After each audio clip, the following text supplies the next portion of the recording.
Sorry, guys. We could only get Rosberg. These are billionaires throwing money at each other, like having a money fight. Oh, fucking hell. We're literally making everything up. He's much uglier than you are. Don't sell yourself short. All things that could happen, but probably won't. Here we are. The very first episode of Idiots of F1. Clap, clap, clap, clap. There we go. Every time I listen to that intro, God, it gets me excited about what we're doing here. Probably more about the laughs that we're going to have.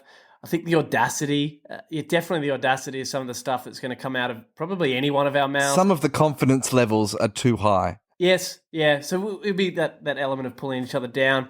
The debates that we're going to have, and I think it's probably safe to call them debates now before we call them arguments. Yeah, we don't want to lose everyone from the start. They're mass debates.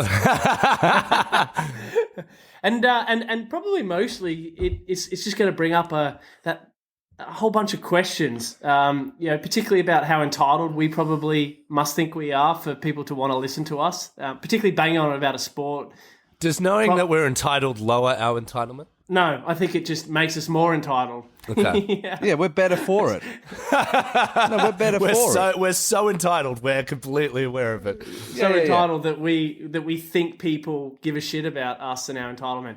I Just know like the I F1. think I deserved it. Yeah. You do, Ev. You do. So, at the end of the day, we're getting together to talk about what is one of the world's greatest sports. And the reality is we have very little detailed or technical knowledge.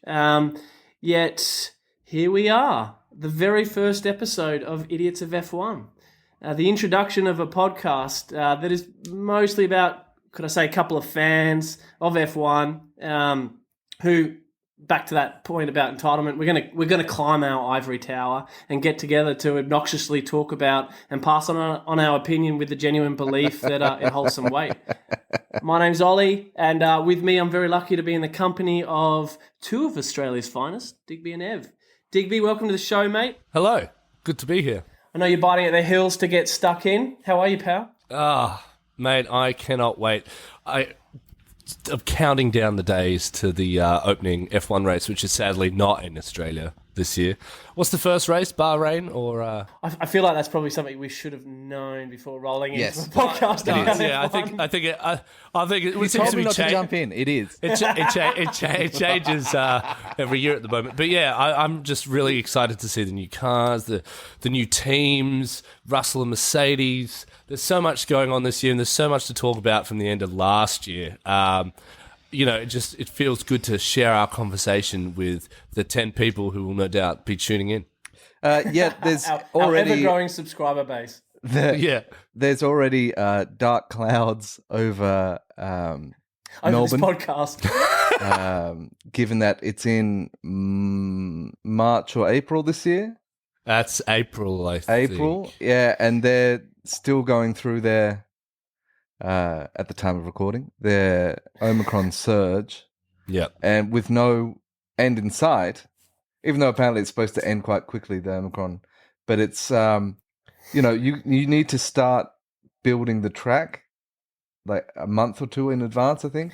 Hold on. Yeah. And that isn't happening. Hold on. We've proclaimed to be somewhat of F1 experts to be able to get up here and talk about F1. Not only have we fucked up the dates on the two upcoming races, it's late now, March. Now we've got Ev dictating that Omicron will end quickly.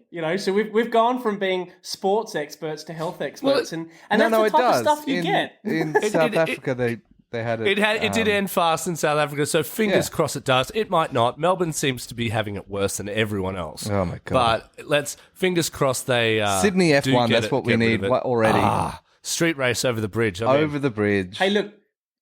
Sparing your blushes, Ev, I'm pretty excited about having you in the cockpit with us here, mate. I want to say. Yeah, not blushing. He doesn't. He's got no, it's Digby with a pigmentation issue.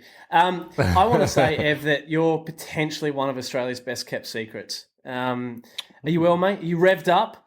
Can you just quickly you've jumped straight into Omicron. You've gone straight for the COVID. I've already made big claims. If you need any more evidence than that, I'll gladly oblige. But the preface is that you know exactly what you're talking about, all things F1, even if that doesn't include Omicron. So Well, to the audience yeah, out there, he's our technical expert. You know, I'm aware of how much I deserve to be here, and I'm aware of how many swathing comments that I make, and I stand by all of them until I don't. I know you hate him, but you'd make a great Christian Horner. I think if you ran in Red Bull, you'd be fantastic. It's the English accent and the want to be with Ginger Spice. Hey, listen, I got to say, boys, this is very exciting. We have been talking about wanting to do this podcast for years, and whether it be kind of the New Year energy, New Year resolutions, or probably actually more the fact that we just got sick about talking the talk and no walk. We're actually finally here. So welcome. And also that we got sick with COVID and we've got not a lot else to do at the moment. So podcasts give you a lead in life. Well, I got it. Yeah. I got COVID. And Ev got it. But we're fine now, folks. Everything's all right. I think it's exciting that we're finally bothering to do this. Like, how many guys do you know sit at the pub going, guys, we're pretty funny. We could do a podcast. And then it just never happens. There must be millions of guys out there who are hopefully now all going to listen to our podcast. Or girls. Or girls. I just don't think girls sit around the pub like men do, feeling sorry for themselves, thinking that they're hilarious. There's a couple of sweeping generalisations here already, ladies and gentlemen.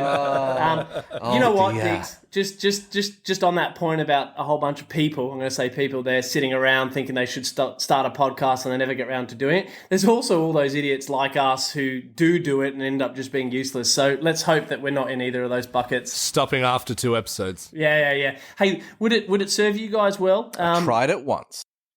Would it serve you guys well for me just to give the audience, even you guys, because I think we're kind of building this plane whilst learning to fly, give a bit of an overview of predominantly what are we in for? What are we here for? What are we in for? I think that's probably the way to say it, isn't it, Diggs? What are we actually in for? Digby, what part of the plane would you build first if we were already trying to fly it?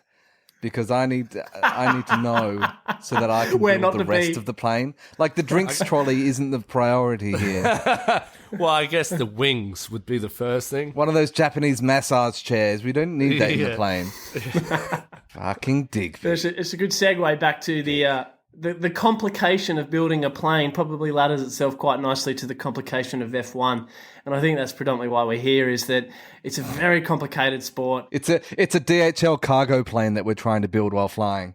It's big. It's a big fucker. And at face value, is it fair to say that when you're just predominantly watching those cars go round and around and around, it's probably somewhat confused as a boring sport. But I think with so much that actually goes on, mixed in with somewhat of this idea of a non-entertaining stigma, it can actually be a really hard sport to get into. And it's likely that there are many out there that believe that it's not a sport for them.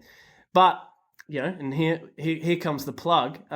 When looked at properly, the sport in total, the stories, whether it be on or off track, the drama, we love the drama, the bullshit. Now, we've got some swaying opinions in terms of what is and what isn't bullshit in this sport, but we're gonna hold that one in our back pockets because I think it's going to find its way through. The characters, and I think we're quite blessed in terms of the quality of narrative and characters that come out of this sport.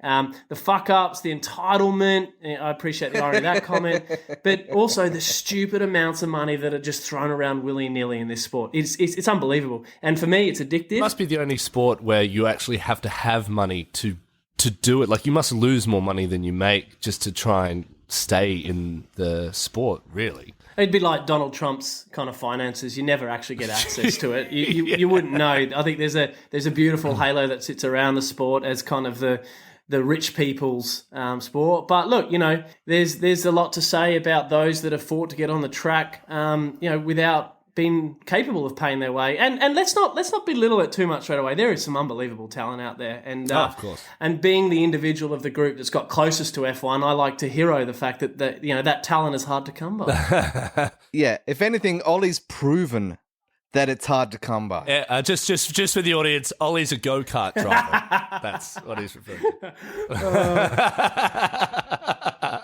Hey, I want to throw out that when you look at F1 in kind of the full offering, the full package of what it brings, it's pretty much the days of our lives, really, set today. Days of Our Lives with a touch of Days of Thunder. Oh, there you go. Days of Thunder. But I do want to call out that I believe, and the millions, tens of millions of fans around the world know that this is a sport that literally has something for everyone. And if we jump back a few years ago, we were pretty blessed with the incredible Drive to Survive series that came out. And I'm not, give it a clap. Yeah, I'm not going to name the brand that brought that series out because actually I think our intent here is to get them on as a sponsor one day. But it really felt like a new dawn of sports entertainment and predominantly F1's intent to further position itself as the home of the entertainment. And I like to believe, I'm going to make a really big claim here, lads, and if you pull me down, then we've got a problem here. And I said pull me down. I believe that Idiots of F1 is probably the next most obvious iteration of Drive to Survive. Perhaps 100%. Perhaps with a little bit more looseness and, a bit more risk and definitely some cringe-worthy awkwardness. Even the opportunity to be cancelled. But we believe that we have a duty to bring this sport to the people in our way and take our new self-proclaimed ambassador mission seriously. And in all that seriousness, amongst the hard-to-understand jargon, we want to belittle it all. In a sport, and perhaps particularly in the last 2 years, in a world that probably has taken itself far too seriously, at times, not all the time, but at times, we want to shake that shit up. And we want to make it more accessible for anyone so that they can enjoy it as much as we do. We are the people's people. Am I right? I mean, we're the people's people if you're talking about... F1. The self-entitled, privileged people of the world. Yes, that is us. I just go back to the Drive to Survive. I have a quick question for Ev because I didn't watch the sport until Drive to Survive. Mm-hmm. I feel like most people didn't. I think there's a lot of celebrity and rock star status now amongst some of the team managers, like Christian and Toto and those guys. Were they as accessible before Drive to Survive? Did anyone care who the team principals were? Yeah, of course. Were they as big a personality? They all certainly were, imparted their personality and character onto the team. Okay. Obviously, less so now that we have everybody's got a GoPro and can shove it in anybody's face. But they were interviewed as much as they are now. Yeah, they were. Okay. But it's stuff like Gunther Steiner swearing his mouth off. You probably didn't see that as much, and. That makes really good television, even though their team doesn't. I don't know. Their team makes some pretty good fucking television. Well, inadvertently, I suppose. Well, Ollie, why don't you tell us what we've got to look forward to on each episode? Yeah. Look, so we've got some great stuff lined up for the year, and it's going to be a full season ahead in just over a month and a half. We'll kick off with round 1, and then we'll be setting out to. Provide an episode at the end of each race, after each race. That predominantly kind of covering off everything that's happened on the track and off the track. The results, what it means, what's in the headlines, what's happened off the track, more from a social perspective. I know that there's a fair amount of opinion and conversation that kind of rolls around between us as a group about, the shit that has nothing to do with the actual racing, but just the audacity off. And lads, you guys have got some incredible segments planned, which I personally can't wait to see them come through in each of our episodes. Is there anything in particular that either of you are most looking forward to? Ev? I'm looking for Read the Karoon, which is our weekly Where's Karoon Chandok, patron saint of Idiots of F1. What's Verstappening? What is Verstappening? What is Verstappening? I'm looking forward to the bands. The bands. Yeah, Haas, you've been paying attention. I think is my favourite part of the week, where I get to go head to head with Ev and try and beat him in the quiz of the week. Has I have been paying attention? Has I have been? We've also got some pretty lofty goals here to get some guests on the show, whether or not they be kind of long-term fans, first-time callers of Idiots of F1, or probably better yet, just kind of long-term fans of F1. We've got some mates that are clearly chirping at the bit to be able to kind of get their 2 seconds of fame with our entire and ever-evolving subscriber base. We've got some races. We got some races. Low Great- GT races coming on to talk to us. Yeah, we do. And so, look, if we're sitting back thinking by the end of the season we're going to have, 20, maybe 30 episodes that are out there in the ether with people, learning who we are and starting to love who we are. If we were sitting here getting ready for season 2 and reflecting back on our first season behind the driver's wheel, what would we be talking about, lads? What would make you most proud? Give me some of your goals. Digby's album going platinum. I can't wait we're going to be talking about that. That'll be that's great. inevitable. When inevitably I actually get to play in Silverstone because I'm so cheap and famous by then.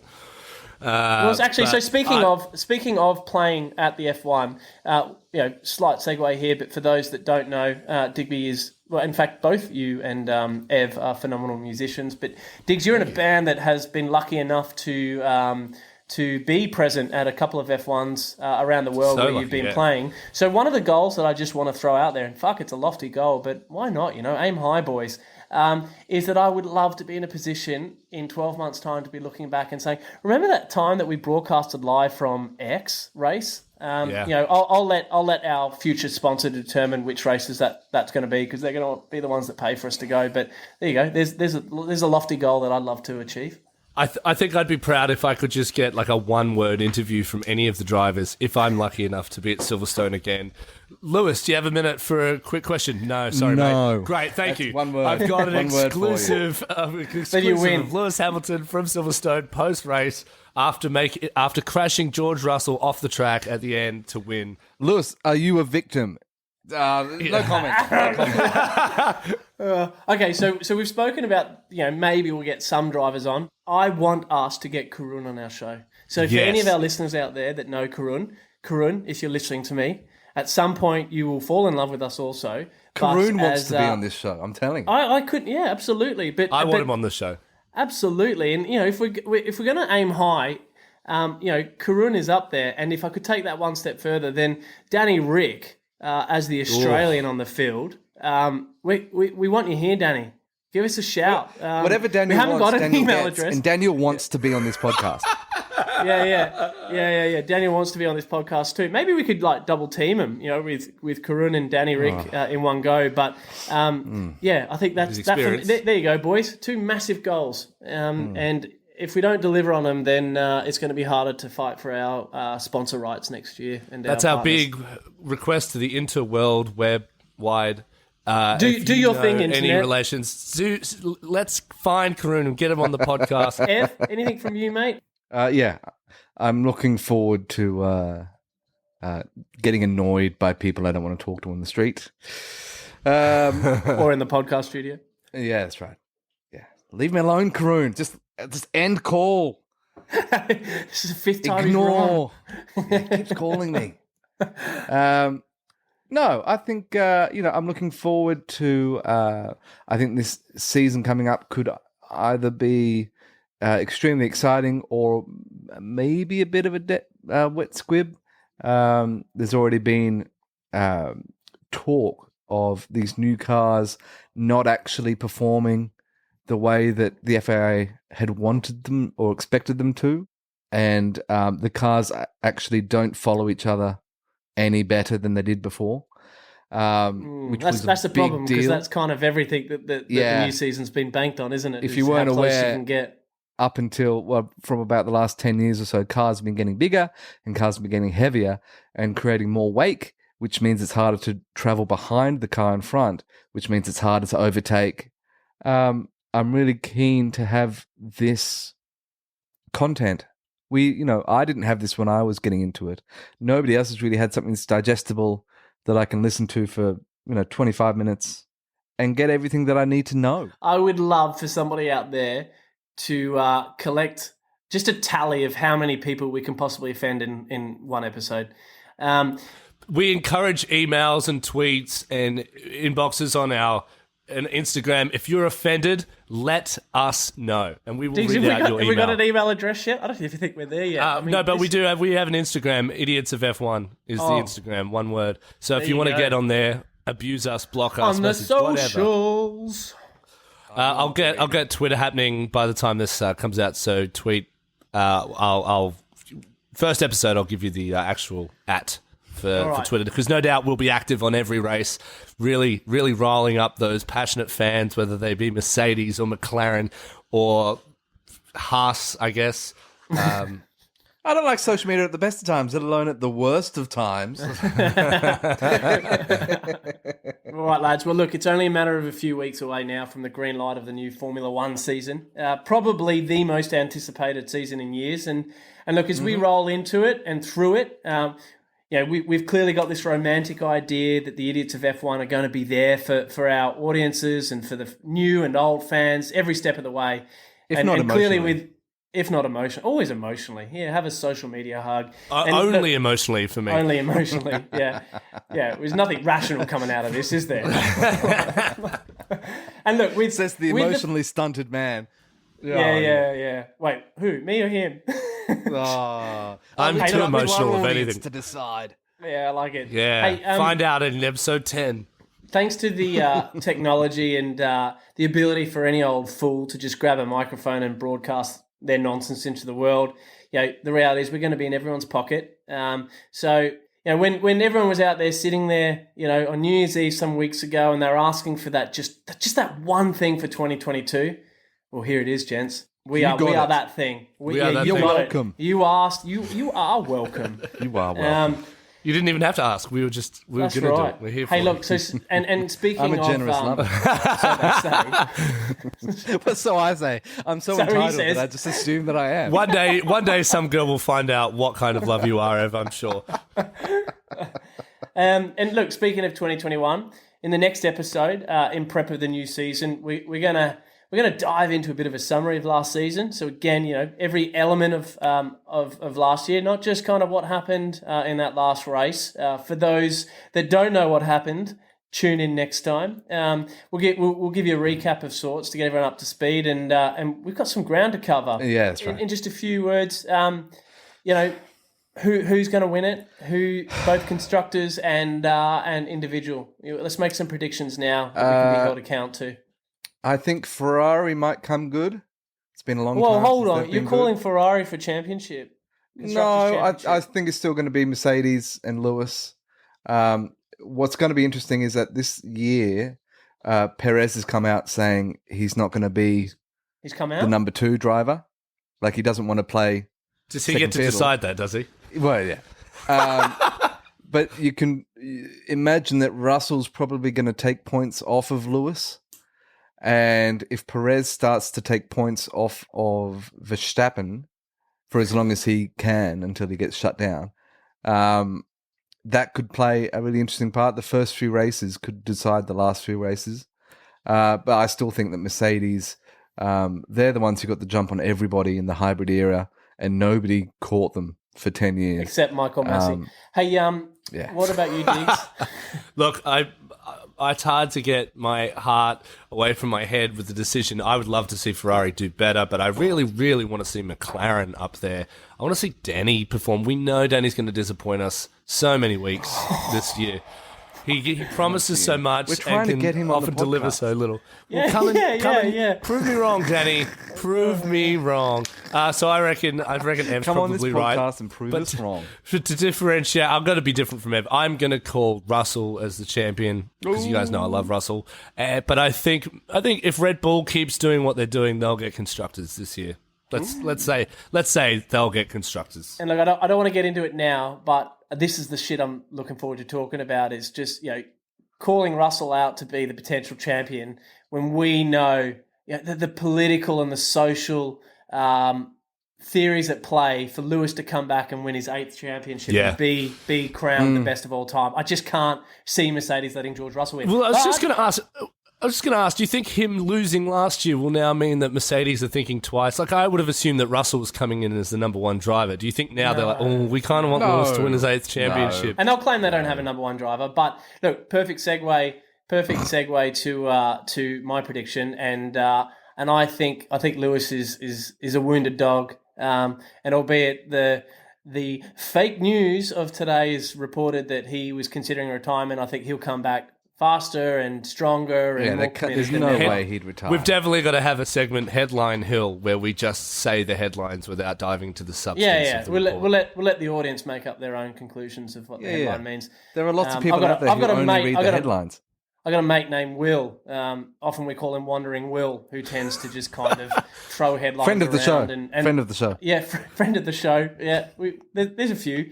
So yeah, I'm calling Lewis to win and Mercedes to grab it. I think George Russell is an incredible talent, and And he's got dreamy eyes.